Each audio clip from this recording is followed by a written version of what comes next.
Bonjour, aujourd'hui on va voir l'enfilage de la machine Hudivernat.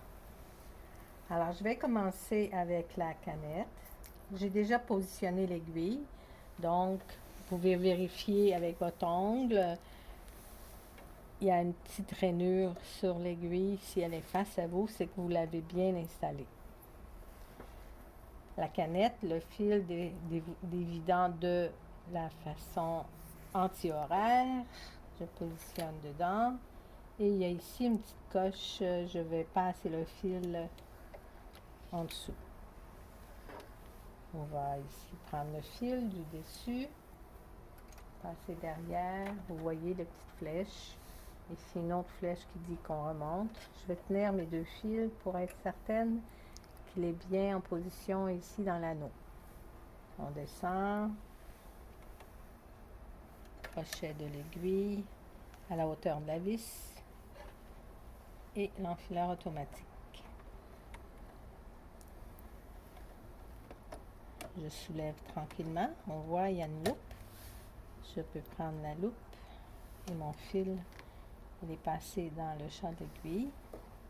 Je vais aller chercher mon fil du dessous en pesant ici. Et voilà, j'ai mes deux fils que je positionne sous le pied. Je remets ma petite porte. Alors ici, on a la vitesse. Alors, lent ou rapide. Je vais le mettre en position moyenne. Ici, nous avons plusieurs fonctions qui ont rapport avec la roulette ici. Donc, le 1 pour couture droite, le 2 pour couture zigzag. Les autres fonctions, on verra ça plus tard lorsque vous aurez appris quand même les bases. La roulette du dessus est pour, lorsqu'elle est à 1, couture droite, c'est pour mettre l'aiguille à gauche ou au centre. Si elle est à 2, alors on tourne comme ça.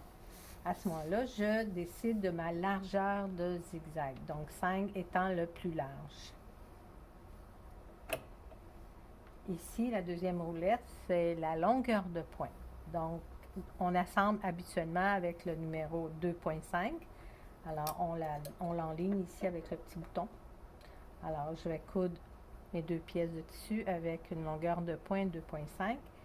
Si j'ai plusieurs épaisseurs ou si je veux faire des surpiqûres à ce moment-là, je vais les faire avec une longueur de point 3. Toujours un point plus long lorsque j'ai plus d'épaisseur de tissu.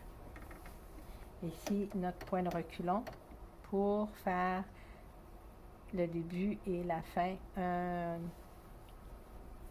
point